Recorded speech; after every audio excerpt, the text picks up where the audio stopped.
Aqua Babe. Vous connaissez Aqua Babe? Aqua Baby. Apparemment, il aurait retrouvé Xavier Dupont de Ligonnès en une semaine grâce à ses followers qu'il appelle ses chippies. Moi, je suis pas sûr qu'il ait retrouvé Xavier Dupont de Ligonnès, mais par contre, je suis sûr qu'il est gay. Je connais aucun autre influenceur qui appelle ses followers ses chippies. C'est fou, putain.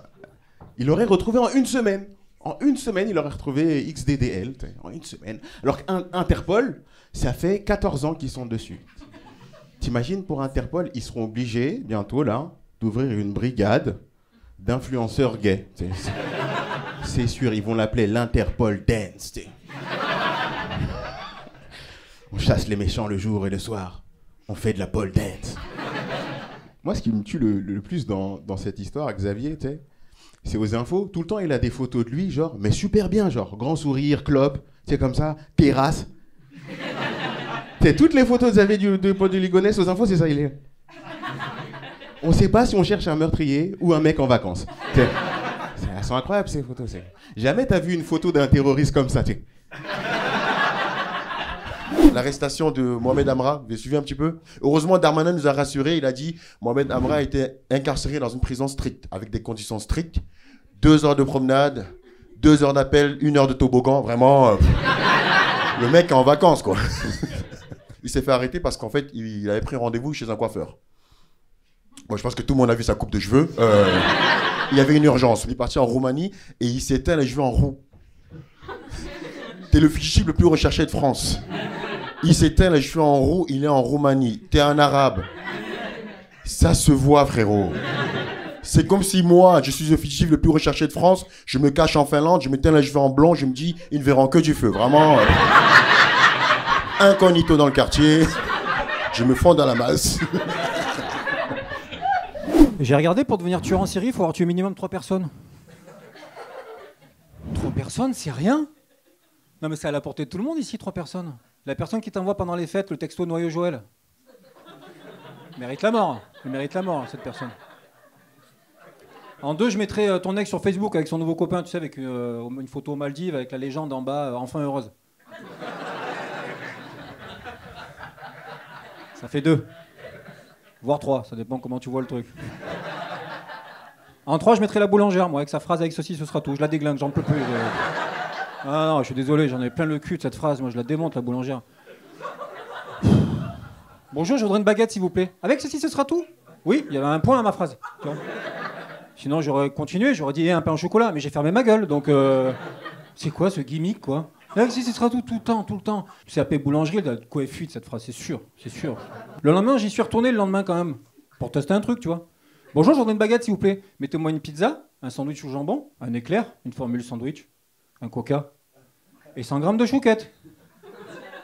Et avec ceci, ce sera tout? Oui. Oui, oui, ce sera tout. Je vais pas te racheter la boulangerie, connasse. Tu vois, à un moment donné... Et son mari, je pense à son mari le soir quand elle baise avec lui. Tu vois le truc arriver?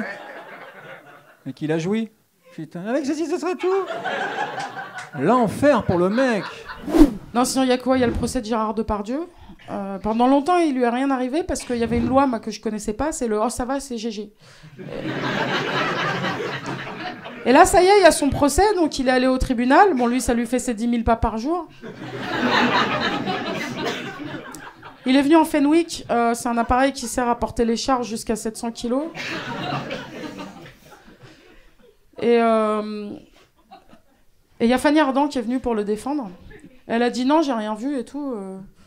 Bah ouais, t'as Alzheimer et la cataracte, donc c'est sûr que t'as rien vu, quoi. Enfin, et tu te rappelles pas de toute façon, donc... Et son avocat, là, Jérémy Assous, à Depardieu, il a sorti des bangers. J'ai fait un top 5. En 5, il a dit l'avocate des victimes a une voix insupportable. Bah oui, il a dit ce qui est arrivé, donc... En 4, il a dit ça va, c'est pas Guy Georges. L'avocat de Guy Georges a dit ça va, c'est pas Depardieu. En 3, il a dit ouais, en parlant d'une victime AOL, c'est pas le genre à lire Le Monde, c'est plus le genre à lire Closer. Alors que Closer, c'est dur. Enfin, moi, je trouve ça dur, quoi. En 2, il a dit elles font partie d'une organisation féministe enragée. Et moi, je suis féministe et je trouve qu'on n'est pas du tout organisé, donc ça m'a fait chier. Et en 1, il a dit je retirerai pas ce que j'ai dit. Et Depardieu a dit bah moi je me retire, je suis toujours délicat. Voilà. Non, Depardieu, bah, je pense qu'il va être condamné. Hein. Je pense qu'il va avoir un bracelet électronique, enfin ou la oups. Est-ce qu'on s'est tous posé la question j'appelle qui si je dois cacher un corps?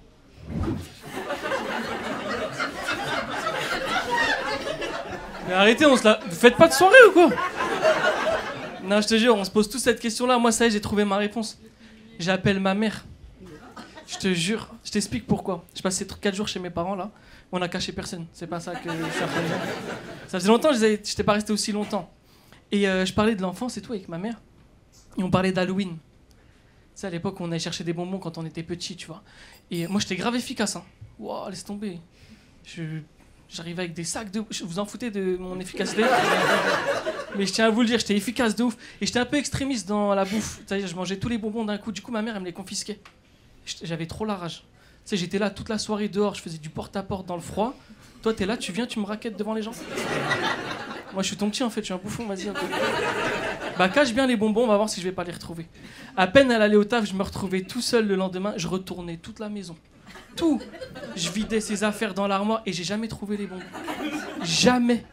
Et là, je parle avec elle et je dis ouais, maman, tu cachais où les bonbons et tout? Elle m'a dit je te dirai pas. Je dis je fais plus Halloween. Non, ça fait 10 ans que j'ai quitté la maison, tu peux me dire.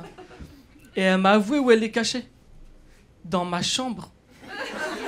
Mais c'est un génie du mal en vrai. Mais moi, ça m'a choqué, je te jure. Jamais de ma vie, j'aurais pensé à chercher dans ma chambre. Je cherchais partout, mais pas dans ma chambre. C'est trop fort, non? Mais j'ai compris trop de choses hein, maintenant depuis là, ce week-end. Là. Elle regardait tout le temps les séries crimes, tu connais? Tout le temps. Des fois, je l'entendais, elle faisait j'aurais pas fait comme ça. Mais t'es qui en fait, toi? Je te jure, j'appelle ma mère direct. J'appelle pas mon père, par exemple, je te dis la vérité. Une mère, c'est bien, un père, c'est bof. Hein. Je te jure, bof, un père, ça sert pas à grand-chose, je trouve. Non, une mère, ça a un cerveau interchangeable. C'est capable d'avoir plein de cerveaux et de réfléchir à ta place. Savoir comment tu penses. Mon père, il réfléchit que pour lui. Je te jure. Tu sais, il cachait où les bonbons? Je te jure que c'est vrai. Dans la bonbonnière. Plus c'est gros, plus ça passe. Mais papa, le vase, il est transparent. On les voit, les bonbons, là. Je te jure, il y a moyen. Demain, il y a une enquête. On a caché un corps avec mon père. Les flics, ils viennent. Mon père, il fait tu chauffes, tu chauffes, tu chauffes. Ouais, c'est là, dans le frigo, bien joué. Il y a des célibataires d'ailleurs ce soir dans la salle? Ouais, t'as applaudi carrément. Ouais. Moi. Ça va, t'es célibataire depuis combien de temps? 3 mois. Ah oui, c'est tout récent là. Ouais, qu'est-ce qui s'est passé? C'est toi qui es parti ou c'est lui? Nous deux? Ça n'existe pas, ça. Ça veut dire que c'est lui. Hein. T'es passé à autre chose depuis? Ou pas? Ouais. Moi, j'ai des techniques pour toi pour essayer de l'oublier. Je vais te donner mes techniques à moi. Tu vois, t'en as besoin. Moi, pour essayer de l'oublier, j'ai arrêté de lui envoyer des messages. J'ai arrêté de la suivre sur Insta. J'ai arrêté de la suivre dans la rue. Parce que quand tu te fais griller, tu passes pour un psychopathe. Hein. Je sais très bien, parce que je me suis fait griller, je marchais discrètement derrière elle, elle s'est retournée d'un coup, elle m'a dit hey, « tu me suis, espèce de psychopathe ?» Je lui ai dit « c'est pas parce qu'on se croise comme ça que je suis un psychopathe !» Elle m'a dit « oui, mais là, t'es dans ma cuisine. » J'ai fait « d'accord, ça va, ça chipote. C'était une cuisine ouverte, c'est bon. » On va parler un petit peu d'actualité aussi, je voulais vous parler d'actualité. Je sais pas si vous avez vu, en ce moment, il y a 2 grosses actualités. Il y a l'affaire Pellico, tout le monde a vu l'affaire Pellico, Gisèle Pellico. Affaire horrible, et à côté il y a une autre grosse actualité en ce moment, c'est le Nutella des Arabes. El Morgen hein, qui fait un carton apparemment. Et je voulais prendre un sujet léger ce soir, donc on va parler de l'affaire Pellico. Affaire horrible pour ceux qui n'ont pas suivi, un monsieur qui a drogué sa femme pendant des années et elle s'est fait violer par 50 hommes que lui a ramené à la maison. Et moi, il y a un petit détail quand même qui m'a sauté un peu aux yeux. Dans l'affaire, il demandait à chaque homme, avant de rentrer, d'enlever ses chaussures. Je répète. Il a fait violer sa femme par 50 hommes et il demandait à chaque homme, avant de rentrer, d'enlever ses chaussures. Ça veut dire tu violes mais tu salis pas le tapis. Hein, on n'a pas bien compris le message. Et ce qui est fou, c'est que le jour du procès, il y a un avocat qui a quand même réussi à dire, un avocat d'un des violeurs, qui a quand même réussi à dire il y a viol et viol. Bah là, il y a viol. Parce qu'il y a viol et viol. Lui, c'était l'avocat de Marc Dutroux. Il aurait dit il y a 8 ans et 8 ans et demi. Hein. Y a pas... Et elle est folle, l'histoire. Elle est folle. Ça a tellement fait du bruit qu'il y a Nabila qui a décidé d'ouvrir une cagnotte parce qu'elle s'y connaît, elle, en problème de couple.